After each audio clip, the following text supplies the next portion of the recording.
3 ways to come up with an idea for a disruptive product. We'd all love to have that big idea that makes us rich. Imagine if you were the person who invented Velcro or Post-it notes. With a simple mechanical solution, you could change your life, while also making life easier for millions of people around the world.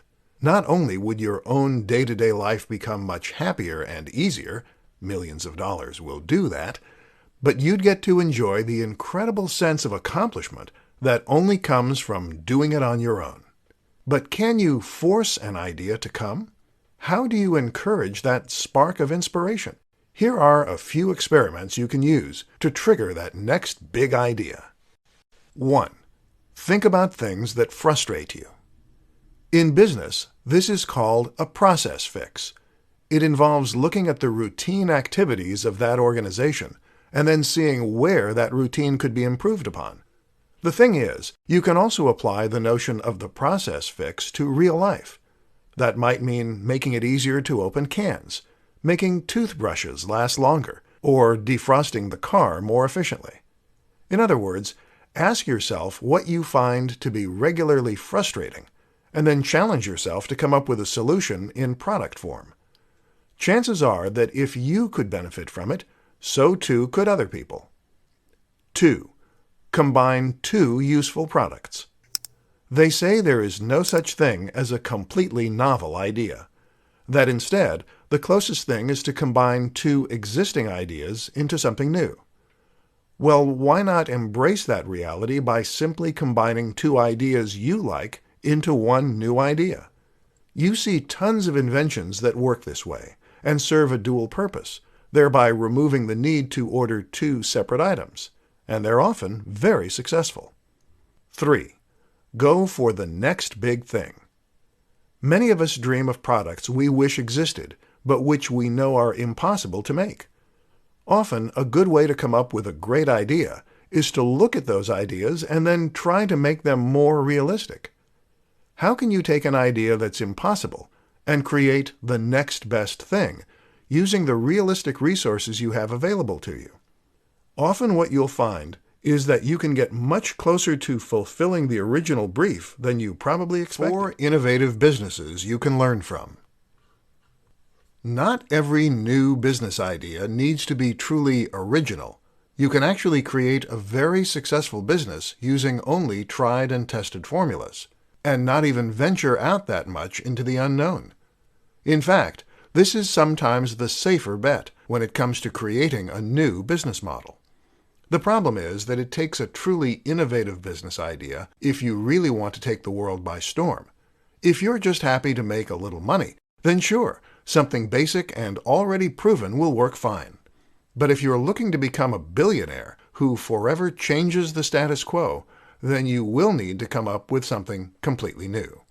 Let me share 4 examples of companies that have done that in exciting ways. 1. Facebook. Facebook completely changed the way that we interact with one another, the way we stay in touch with friends, and the way that we make new acquaintances.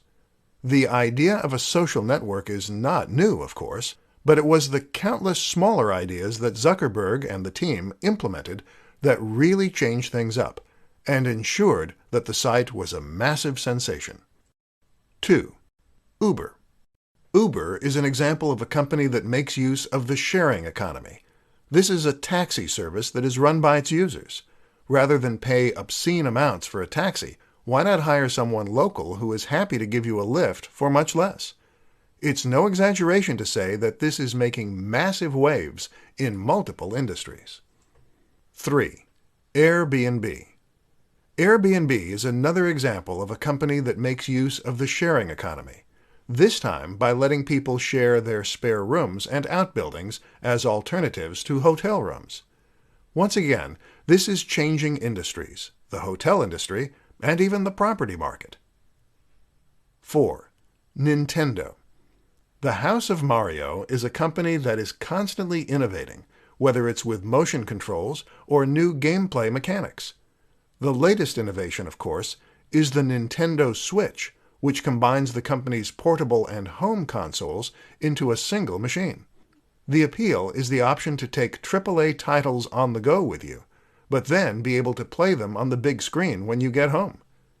It's early days yet, but so far the signs are very positive, and the company has sold more units than any other console at this stage in its life. In other words, you don't have to be a young, hip startup to innovate. 4 ways to make your Kickstarter campaign more successful. These days, coming up with an idea for an invention and then planning on selling it is always going to mean making a trip to Kickstarter. Kickstarter is the preeminent crowdfunding site, which means it's a platform on which you can announce an idea for a product and then see if there is a desire for that product. If so, then viewers can become backers and help fund the project, eventually receiving the resultant product at the end as a thank you. This means you no longer have to find an angel investor and give away shares of your business, and you no longer have to remortgage your house and pin all your hopes on a crazy idea. But going on Kickstarter is not a guarantee of success. In this presentation, we'll take a look at how you can help ensure a positive outcome for your product. 1. Make a great video. The most important aspect of your product page is to make a stunning video. This needs to demonstrate all the best qualities of your product, and it should have high production values, which will help make you appear more professional and capable. Invest in a good camera and editing software, and if you don't have the knack, hire someone who does. 2. Offer exciting incentives. It is normal to incentivize backers by offering rewards for different levels of funding. As you might expect, it's important to ensure that these incentives are exciting enough to actually be worth the money, so make sure that they are, whether that means offering discounted products, bonus packs, or the backer's name somewhere in the credits. 3. Time it well. As with comedy, timing is everything in the world of crowdfunding. Make sure you time the actual launch of the product well, but also think carefully about how long the campaign should run for and when it's going to end. 4. Prep and pickup. A strategy recommended by Tim Ferriss is called prep and pickup. The idea is that you're going to work on all the emails, ads, press releases, and other marketing materials before you launch your product. From there, you will have everything ready to go, and all you need to do is click Send at the appropriate times when the product is live. This prevents the scenario where life gets in the way and you can't promote your product as much as you should. 5 examples of businesses that take full advantage of the sharing economy. The sharing economy describes a move away from money and back to the free trade of services and products. Once upon a time, before money existed, we would bargain with other people for goods and services by offering things that we could do or offer in exchange for things that they could do or offer. Need someone to chop down a tree? Then offer to cut their hair or give them some of your eggs. Then money came along and was used as a way to represent value. This could be traded for goods and services in lieu of providing goods and services back, thereby making transactions much simpler and easier. But at the same time, money also created many of the problems we see today, and you don't need me to tell you what those are. Fortunately, technology is giving us a way to take matters back into our own hands. Technology is perfect for facilitating transactions that don't need money, and hence we are seeing the free trade of goods and services once again. Businesses take full advantage of this and are among the most innovative and successful on the planet right now.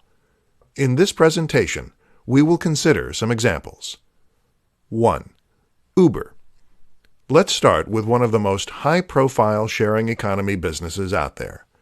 Uber is a company that seeks to remove the need for taxis and public transport by letting anyone offer lifts for a small fee. The result is that the costs are much lower, and rides are always available, and it has taken off to the extent that it is actually threatening the taxi industry. 2. Spock. Spock is an app that acts like a yard sale. Got something you don't want? Take a photo and upload it to Spock to sell it back within your local area. 3. FreeCycle. FreeCycle takes the idea of Spock one step further by encouraging its users to give away things that they don't need anymore, but would otherwise have to pay to dispose of. 4. Airbnb. Airbnb is Uber for accommodation, allowing anyone to offer up a room, outbuilding, or attic as a place for people to stay. This is not only changing the face of the hotel industry, but even the property market. 5. Couchsurfer. Couchsurfer is to Airbnb what FreeCycle is to Uber, essentially getting people to offer accommodation for free. By letting people crash on your couch, you win goodwill to crash on the couches of other people, and thereby get a free place to stay wherever you are in the world. 6 ways to get funding for your new product idea. Got an idea for an amazing new physical product that might just change the world and make you a profit in the meantime? This is an incredibly exciting position to find yourself in, especially if you truly believe in the idea you have. That's also why it's so tragic to find yourself unable to make that vision into a reality. If you can't find the funds to manufacture your product, then you can't create it and you can't sell it. It's that simple. In this presentation, I'll show you 6 ways to find funding for your idea so that your good ideas never have to go to waste. 1. Crowdfunding. Crowdfunding means that you raise money from the crowd, aka the general public. You put forward your idea, show a working prototype in a video, and explain what it does. You then explain why you need money to make your idea a reality, and you give away some kind of reward in return. 2. Pre-orders. Another option is to take pre-orders for your product. This is another way to get money up front and test that the audience is there. If you don't get enough pre-orders to cover the manufacturing expense, then you simply cancel the pre-orders. 3. PayPal Working Capital. Don't overlook this option from PayPal. PayPal Working Capital is a business loan from the online payment processor that allows you to pay just a single fixed fee, which is usually quite reasonable, and then make repayments out of the money that comes into your PayPal account. While the fees aren't the lowest, it's the ease with which this loan works, the lack of impact on your credit score, and the convenient repayment system that make it a good option for inventors. 4. Credit card loan. A credit card loan isn't the most elegant solution, but it certainly works. Other loans include a bank loan or a loan from the bank of mom and dad. 5. Investors. Finding a loan from an angel investor is arguably the most stressful option for getting funding, but it's also the one that can potentially reap the most rewards, especially if you are also getting the advice and help of those investors to encourage your product to grow at the fastest rate and stand the best chance of succeeding. 6. Bootstrapping. My personal favorite. Bootstrapping means that you sell another product or service in order to raise the money for your bigger and more ambitious venture. Think of this as slowly scaling up your business and your ambition. How to create your own software-as-service business. The notion of software as a service is a very interesting one, and one that is very different from pretty much any business model that has gone before it. The idea is that you are providing a service, whether that's web design or contact management, and that this service is going to be provided automatically by using a piece of software. So instead of building websites for your clients, you are offering a piece of software that can do that for them. The great thing about these businesses is that they can provide services that would be impossible to offer any other way, and they can allow you to take a very backseat approach to running them, generating passive or near-passive income. So how exactly do you create such a business? 1. Come up with the idea.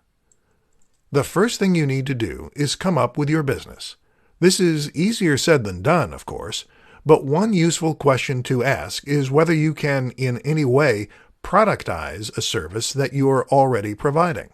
This is how Matt Mullenweg came up with the idea for WordPress, by asking how his web design company could be made into a product, and thereby scale to unforeseen heights. Another question is to think about the tools you use on a daily basis, and how they could be better as an SAS. 2. Implement the idea. The next step is to implement the idea.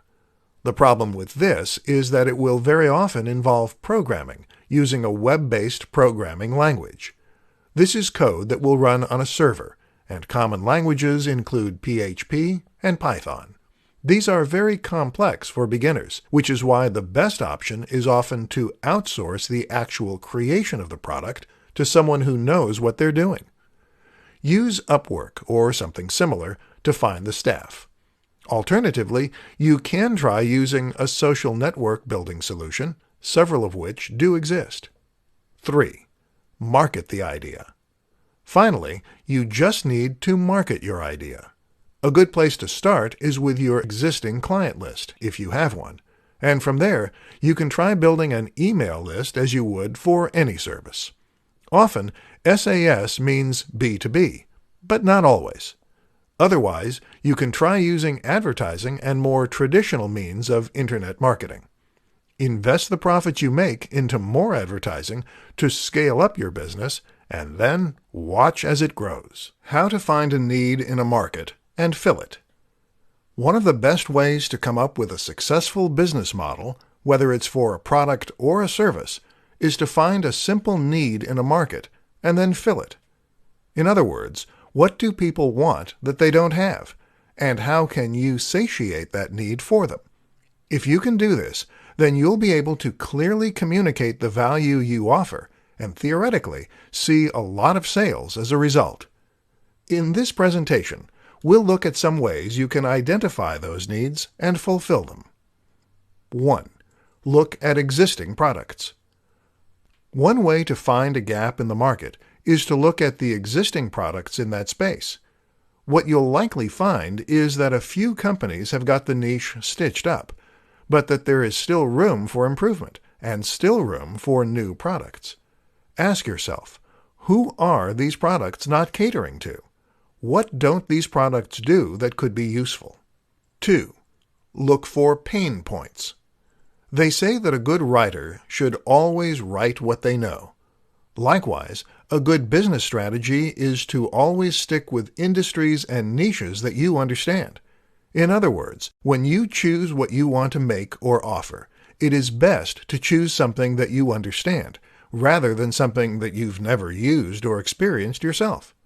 This way, you can think back to your own personal experience of that thing and ask yourself what could have been done better. Or if there is a product or service you use every day and it fails, ask yourself how that product could have been made any better. Is that something you can fix? 3. Survey the market. Another simple way to find things that aren't out there is to survey the intended market. In other words, ask the people you're selling to what they would like to see more of and where they feel their needs aren't being met. 4. Consider smaller cross-sections. Speaking of the market, have a think about who the market includes and whether there is a group within that market which has distinct needs not felt by the rest. Maybe people who work night shifts could benefit from a twist on an existing product, or people with a certain disability. All these strategies can be fantastic ways to find new business opportunities. But remember that what made Steve Jobs so innovative and successful was his ability to anticipate what the market needed before the market knew itself. How to market your new disruptive idea. Got a new idea for a product or service that is going to be truly disruptive and change the way we see the world? Great. Only you're not the first, and you probably won't be the last either. The thing is, ideas are a dime a dozen. And actually, the hard part is marketing those ideas and getting them to sell. That's where the marketing part comes in, and that's the difficult part. Unfortunately, it's even harder in many cases when your idea is exciting and new. Why? Because there is less point of reference and less context that you can use to explain your idea. So how do you get the word out about your new concept? Let's look at some options. In the beginning, the main aim of your marketing is often going to be explaining what your product is. This is your elevator pitch, and it's important that you've come up with a simple way to explain succinctly and clearly what your idea is, who needs it, and what they need it for. Another useful concept is to focus on the value proposition. In other words, where does the value come from with your new service or product? How does using this product make life better? Will your users be richer? Will they have more fun? Or will it improve their health? While the how and the what might be new, very often the why will be universal, and this will be key in communicating your message. In order to do any of this, though, you're going to need to think about whom your product is marketed to, and who will want to use it. This will tell you where to present your message, and how to present it. Have a think about the typical demographic that is likely to use your product, and think of comparable products and whom they are targeted at. Looking at comparable products is also a good way to get inspiration for your marketing. Finally, don't be afraid to embrace the newness of your product or service. In other words, if your product is so different that it stands out, then this can actually help it spread by word of mouth. Consider those 5-finger shoes by Vibram. These drew the eye so much that they practically marketed themselves. How can you get people talking about your brand? How to test an idea before bringing it to market. One of the worst things you can possibly do as an entrepreneur or any business person is to invest a huge amount of time and money into an idea that doesn't have an audience. If you spend thousands of dollars or countless hours developing a product that no one buys, then of course it is going to be money down the drain. And of course that may sound obvious, but it is an unfortunate reality that happens far more frequently than you might think. The problem is that we will often assume that because we want a certain product, that there must be market demand for it too. Or because something has been successful in the past, it will likely be successful in the future. This is not the case, however, and if you want to ensure your product will be successful, then there are some different precautions you need to take. In this presentation, we'll learn what those are. 1. Validation. In business terms, we call what we just described validation. The aim is to validate an idea for a product or business, and then test if it really has appeal.